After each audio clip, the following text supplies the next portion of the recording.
కీర్తనల గ్రంథము 39వ అధ్యాయం. నా నాలుకతో పాపము చేయకుండానట్లు నా మార్గములను జాగ్రత్తగా చూచుకొందును. భక్తిహీనులు నా ఎదుటనున్నప్పుడు నా నోటికి చిక్కము ఉంచుకొందుననుకుంటుని.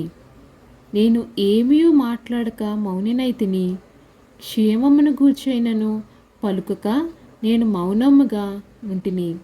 అయినను నా విచారము అధికమాయెను, నా గుండె నాలో మండుచుండెను. నేను ధ్యానించుచుండగా మంట పుట్టెను. అప్పుడు నేను ఈ మాట నోరార పలికితిని: యెహోవా, నా అంతము ఎట్లుండునది? నా దినములు ప్రమాణము ఎంతైనది నాకు తెలుపుము. నా ఆయువు ఎంత అల్పమైనదో నేను తెలుసుకొనగోరుచున్నాను. నా దినముల పరిమాణము నీవు బెత్తడంతగా చేసి ఉన్నావు.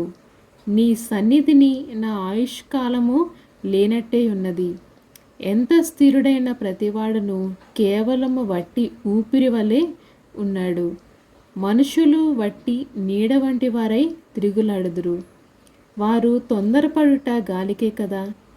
వారి ధనము కూర్చుకుందురు గాని అది ఎవనికి చిక్కుకొనునో వారికి తెలియదు. ప్రభువా, నేను దేని కొరకు కనిపెట్టుకుందును? నిన్నే నేను నమ్ముకుని ఉన్నాను. నా అతిక్రమములన్నిటి నుండి నన్ను విడిపింపుము. నీచులకు నన్ను నిందసాధువుగా చేయకుము.